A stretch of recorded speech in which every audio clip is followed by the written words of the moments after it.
Hello, and welcome to Filmsquatch, the podcast where two guys from the Deep South watch and review movies about Bigfoot. It's that simple. Each episode takes a look at a single film about a Sasquatch or a Yeti, and the guys break it down for you. Patrick and Kendall are true believers, but they're too old, too fat, and too lazy to get up off their sofas and go hunt for a Sasquatch themselves. So they just sit back and watch movies about them. Now, let's head over to the Filmsquatch screening room, where Patrick and Kendall are ready to discuss their latest film.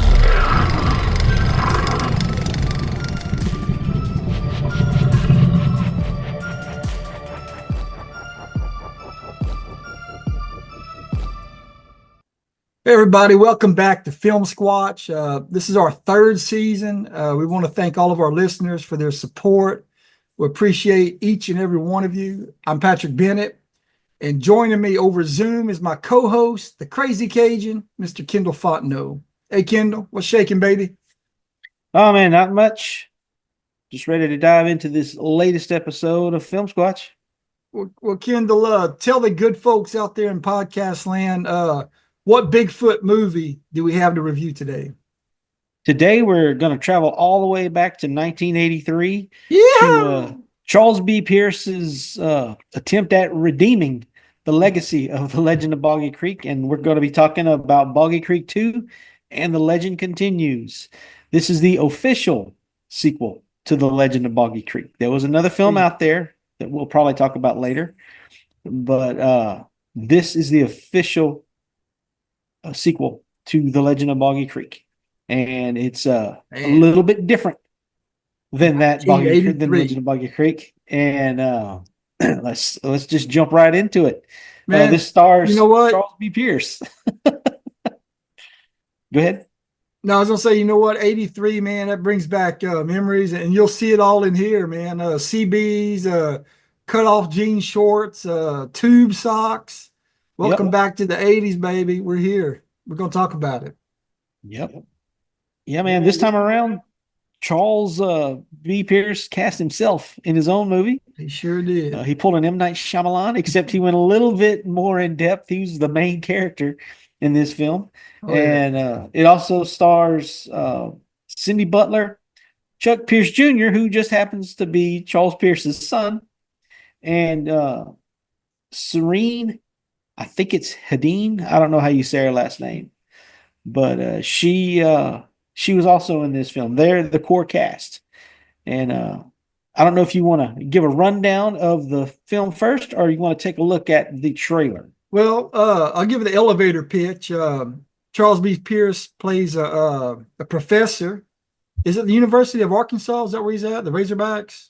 Yep, Woo Pig Suey. Yeah, he's a professor, and he takes 3 of his college students out into the wilderness to look for Bigfoot. That's pretty much the whole movie.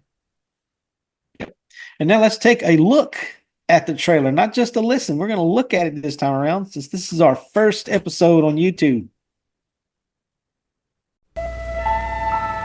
The swamps of southern Arkansas. It's here that decades ago a legend was born. The legend of a huge, hairy, man-like creature. Is it man or is it myth? No one really knows. We're looking for the Boggy Creek creature. You can take my word for it, there ain't no monsters around here. Hey, boy, where do you think you're going to find that monster? Gonna find him in the swamp if it exists. He's been seen over 100 times since the early 50s. Seen by who? Drunks or city folks like you all wanting your names in the newspaper? It's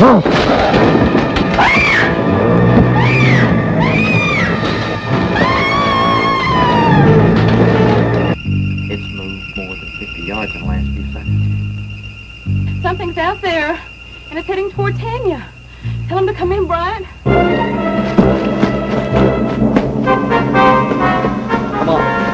Come on, give me the walk. Is it him? I don't know. Keep going. You better say something.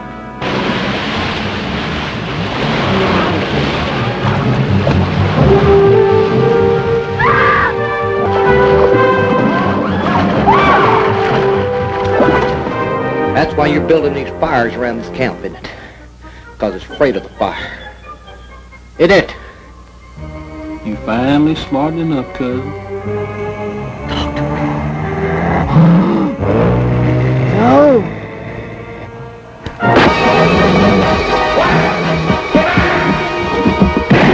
Now, from the award-winning producer Charles B. Pierce comes a motion picture that will stir your imagination. From his first classic film, The Legend of Boggy Creek, he proudly presents Boggy Creek 2, and the legend continues. Well, hopefully you guys enjoyed that trailer. This is the first time we've ever shown a trailer on our podcast. This is our first episode where we actually have video, so you guys get to see our attractive faces and our cool backgrounds. Patrick, let's get back into the movie. What did you think of this story? Man, dude, that opening scene with the deer, you know what I'm talking about? Yeah. They sure did upgrade the Falk Monster costume for this sequel. That looked pretty good. That was surprising. Yeah. That first scene out in the swamp. I really like that. Yep. I also enjoyed right after that shot, that whole sequence with the deer, the University of Arkansas football game. Oh yeah, the Razorback game. Man, I in the thought that was pretty stadium, cool. that was cool. That was really cool.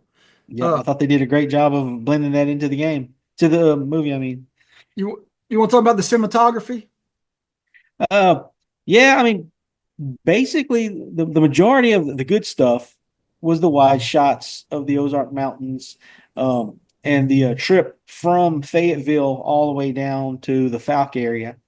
I thought they did a really good job of capturing the beauty of Arkansas. To me, Arkansas is one of the most beautiful states in the United States, and it's one of my favorite places to visit. And I don't think people realize just how gorgeous Arkansas really is. How about you? Most of the shots were okay. You know, nothing special except for the shots you're talking about, the nature shots and, all that stuff. But I noticed a lot of out of focus shots throughout the film. I don't know if you noticed that, especially when that guy was out changing his tire. There's a lot of out of focus stuff. I don't know what was going on there. But, I mean, it was a low-budget film shot, probably by a low-budget camera operator in the 80s. So it is what it is. But I didn't think it was that bad. I mean, it was pretty much what I thought it would be, Yeah. I mean, I didn't expect much out of this film. I've seen, this was actually, I think I might have said this before on a past episode. This is the first Bigfoot film I saw on the big screen. Man, what theater was that at? This was in Oakdale, Louisiana, at a little independent theater, a single screen theater there in Oakdale. I remember that theater. Yeah.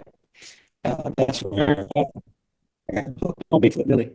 My dad, once he saw that film, he started renting every Bigfoot film he could get his hands on, and that's all she wrote. I was hooked on Bigfoot, and around the age of 9, I decided I was going to catch Bigfoot one day. There you go. Kind of like Wile E. Coyote, though. I don't know what I'd do with it if I ever caught him. Well, let's talk about the acting in this film. What do you think about it? It was about the same as The Legend of well, no, it was a little bit worse than The Legend of Boggy Creek. I think Charles Pierce maybe tried too hard to make this a better film. And I think he should have just let Sleeping Dogs lie. I mean, I like the movie, but me too. I don't know. I think he tried too hard with this film, and it came through in the acting, the direction, everything. Well, for a low budget independent film in the early 80s, I thought Pierce did an okay job at acting. I mean, thinking about the budget and how he directed, wrote, producer, actor, everything. But I thought he was better than his 3 co-stars. Yeah. The 2 girls on his research team, they were good looking, but They weren't great actors, that's for sure. But I've seen worse. I've actually seen worse in other movies. So, Oh yeah, but they're they a whole definitely lot weren't worse. the best actors. And I'll tell you, that guy that's on his research team, the college student, Yeah, dude, I think the only reason they put him in the story was because it would look weird for a professor taking two girls out into the woods, his two students. So they needed a guy to, be along with them. But dude, that yeah, guy kept his shirt off like the whole yeah. movie. What was up with He that? stayed shirtless pretty much the entire time. Yeah, like Spicoli or He something. showed more skin than the Falcon monster. Yeah, yeah, yeah. He definitely need to put his shirt on. So what else you want to talk about the film? uh, well, we need to talk about the creature. The creature, man. You want to talk about that costume? Yeah, I thought it was a lot better than. I mean, we only briefly see the creature in the Legend of Boggy Creek, but man, they weren't afraid to show it at all in this movie. They showed it a Yeah, bunch. yeah. The one sequence in the farmhouse, I mean, you get to see the creature from head to toe. You talking about And the scene I was going to mention was that is that the one where he's silhouetted that farmer sees yeah, him through like that breezeway? Oh yep, man, that was a great shot. I love that. yep, Loved yep. it. I mean, and Yeah, then now I did notice a couple of times in the film they used the same shot of the creature hiding in the woods. yeah, It was a close up of his face. yeah, And I mean, maybe it wasn't the same, but to me, it looked like the exact same shot that they used twice in the movie. yeah. But And you you know get pretty what? good looks at it. You know what about that? They kind of dropped the ball on. I don't know if they just didn't think about it or what, but they needed to put makeup around the actor's eyes before they put the mask on him because you could actually see in the close-ups, you could see his Yeah, peach-colored skin showing through the eye holes. And, yep, I mean, just a simple touch of makeup would have made it so much better. I don't know if they just didn't think about it or they couldn't afford makeup on their budget or what. Shoe yeah, polish, maybe not. whatever. But I yeah, it mean, looked there have pretty been, good. I mean, it was black fur, black skin, black hair, everything. I mean, it looked pretty good. For this low budget film, I thought it worked. The costume worked. I did yeah, like it better shown in the distance or a silhouette looked much better. I mean, when they yeah, show it close up, it starts looking rubbery and more fake. But I did like it. yeah. What I really appreciated about it is how broad and bulky the chest was Yeah, compared to the rest of the body. Because descriptions of the Falcon monster, he's on the lean side for the most part, right. and but he's got those big, broad shoulders. And I thought they really captured that with this suit. And I agree with you. It was definitely it looked a whole lot better from far off than in close-ups. The close-ups revealed the limitations of the creature. Um, and then yeah, that's probably the best thing about this movie is the creature. That and the I mad don't dog know, attack. man. I would say the best thing about it is Tanya in those Oh gosh. shorts. She was Yeah, they had perfect. that one little kind of creepy moment where they're spying on her, you know. Yeah, Um, yeah, but yeah, and then the whole sequence with the mad dog, just yeah. That was weird. I don't know why they put that in the movie. Yeah, it was kind of dumb. But yeah, and then we also need to talk about the poster. Yeah, Um, the poster is pretty much just a continuation of the original poster, except this yeah. time you've got an adult and a baby with it. We do. We see a juvenile Bigfoot in this movie. Sure. Yep. Yeah, Yeah, old I love man. the poster. Another classic Ralph McQuarrie poster. Yep. I love that.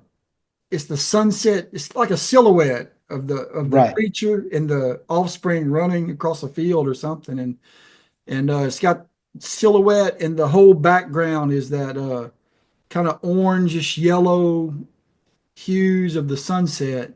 Yep. Then a lot of shadows and stuff at the bottom. But man, I liked it. It's so simple. It's McQuarrie. If you don't know who Ralph McQuarrie is, he's the guy that did the Star Wars concept art for George Lucas.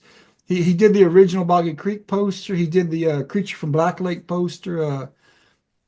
just an awesome one of those guys that paints the posters. It's not like photographs, real photographs. Yeah. It's those old school paintings like the posters in the 70s and the 80s were known for.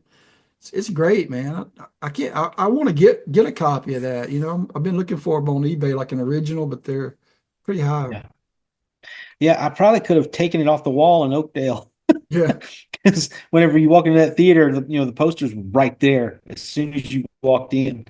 And yeah, and that's both of those posters. They're two of my favorite, just posters in general, not even necessarily Bigfoot specific posters, but just movie posters in general. Those are two of my favorites. I've always enjoyed Macquarie's work too, though. Oh yeah. I mean, he does great work. I like the vehicles in this movie. Those early 80s. They had the like Jeep, cars, trucks. They had an old boat being pulled, like a bass boat. That was cool. Yeah, that Jeep that the characters are riding around in. That was sweet. Had the winch on the front. Two girls get it stuck in the mud. Man, you saw that one where they're trying to unstick it, and that mud looks like a geyser, man. It's shooting up 100 feet in the air. And also, and I don't know if this is just me overthinking it, but there was a nod to Jaws with the underwater sequences, the bubbling, and then the kid even pops up and says Jaws. Yeah, I mean, it's just I thought that was kind of neat. And now Pamela Pierce, the daughter of the director and main actor in that, she's on that beach somewhere. I didn't I forgot about it when I was watching it, but I remember her saying when we met her at a convention before, she said that she's in that scene, on the beach scene. Huh. One of the people laying out or whatever. But I forgot to look for her, but she's in there.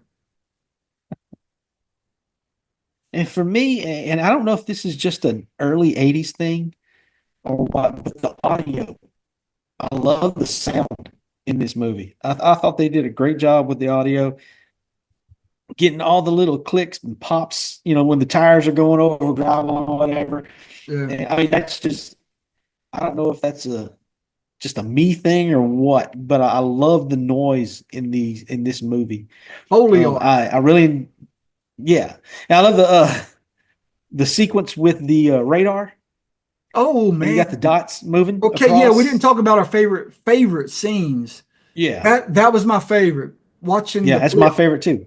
Yep. It kind of reminded me of Aliens. You know how they would see all the aliens approaching somebody, the little beep beep beep beep. Yeah. It was kind of the same thing. And for people who hadn't seen it, when they set up their camp out in the woods, they set these sensors around, and they can look on the computer. What was it, like a Tandy Vision Radio Shack computer? I don't remember. Like old school. I was waiting but, they can look at the monitor, and they can set a weight. It goes by the weight of the animal. So they said they didn't want to get a deer or a raccoon or something. So they set the weight for, what was it, like 300, 400 pounds? I think it was 300 pounds. And I think they set the height too, didn't they? Yeah, so they could tell if it was Sasquatch coming through the woods. Yeah. If it was the Falcon Monster. And what it would show is it would be a blip. They could see dots moving of the people.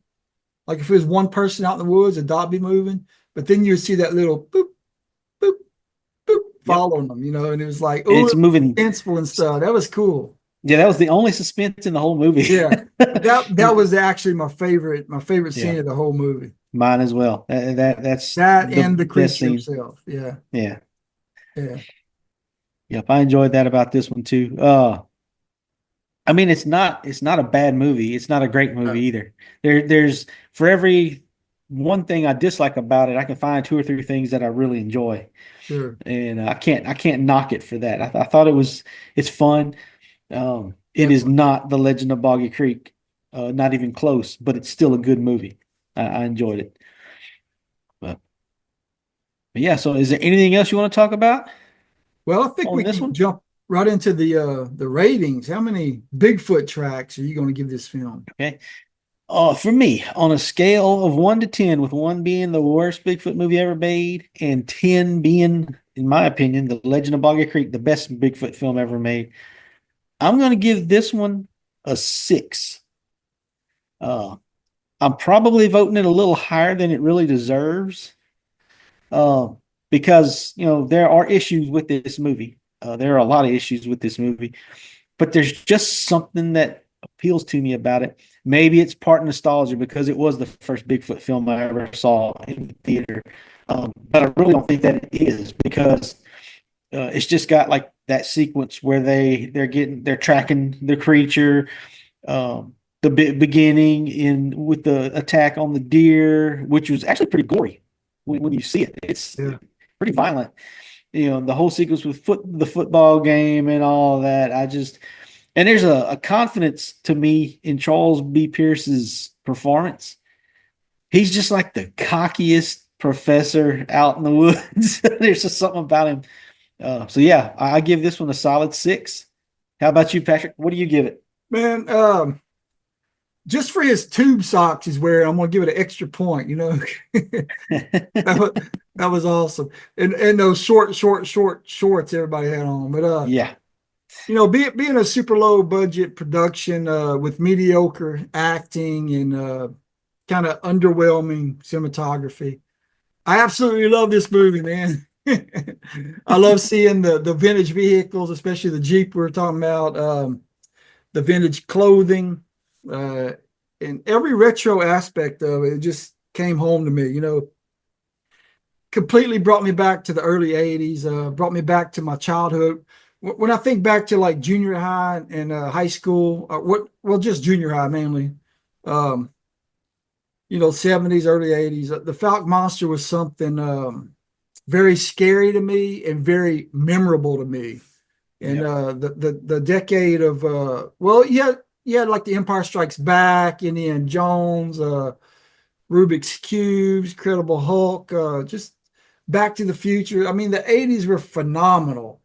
And the Legend of Boggy Creek and the Falcon Monster and all that was a part of the nostalgia to me, because that's what I grew up on. And that's the stuff that I still remember today.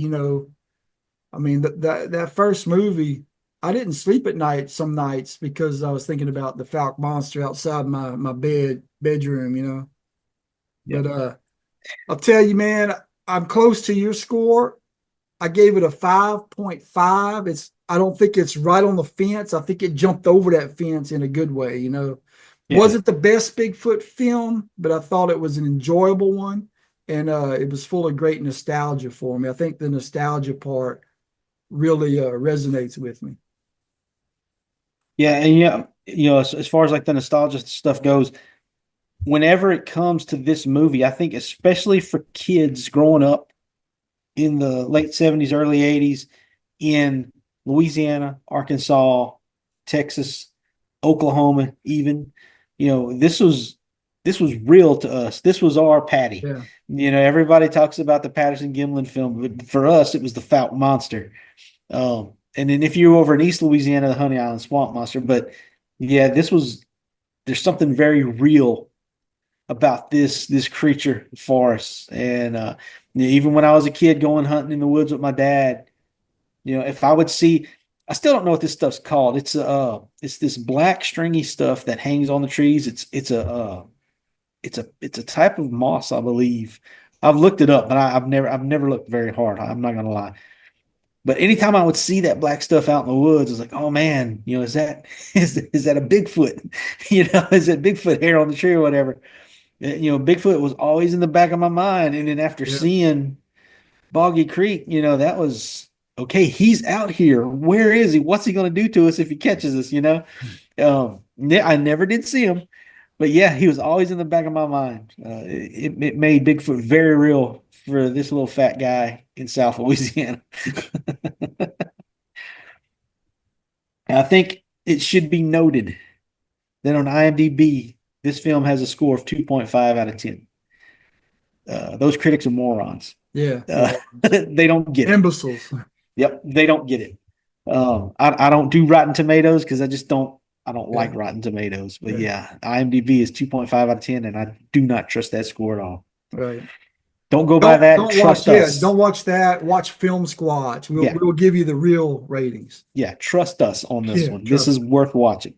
We're definitely worth it. So, Patrick, you got anything else? Well, before we talk about on this one, before we sign off this episode, I just want to thank all of our listeners out there. Film Squatch podcast has listeners in 12 countries, believe it or not. Okay? Not making it up. 12 countries. We want to give a Including the shout USA. out. What's that? Including the USA. Yeah. We want to give a shout out to all of you, all of our listeners, and thank you from the bottoms of our hearts for your support. We would love to hear from you. Send us a social media message or reach out to us through our website. You can type a message in right there and send it to us. And if you have any questions, we'll answer them on one of our episodes. We'll read your emails on our episode. We'll read it out loud. And also, if you have any movie suggestions that you would like us to review, just let us know. But or if you're a movie maker, if you've been in one of these Bigfoot movies, you want to talk about it with us, let us know. Don't just send us a video, send us a message, say, hey, look, this is my movie. I want to talk about it. Here it is. Yeah, we'd love Let's to do something. Yeah. Yeah. And we look forward to talking to all of y'all. And if you see us out and about, whether it's, at an event somewhere or something like that, come and talk to us. Tell us what you love, what you hate about the show. Tell us what you would change. Tell us what you want to stay the same. Patrick and I are not going to get any better looking. Sorry, ladies, but we can't do anything about that. But just let us know. So, like Patrick said, through social media, shoot us a message. We love to talk to our listeners. Really appreciate y'all. After that Arkansas Razorback game that you're going to be going to, talking to all of you out there, and you're driving home and you're taking that detour near Boggy Creek, I just want to say, I pray that you don't have a blowout and have to pull over and get out and change a tire, but if you do, when you get outside that vehicle and you're changing that tire, I just want you to watch your back. Bigfoot is out there.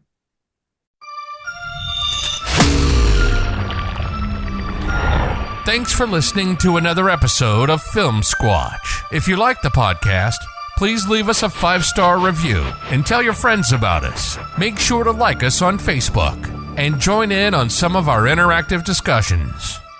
Remember, Bigfoot is out there. Watch your back.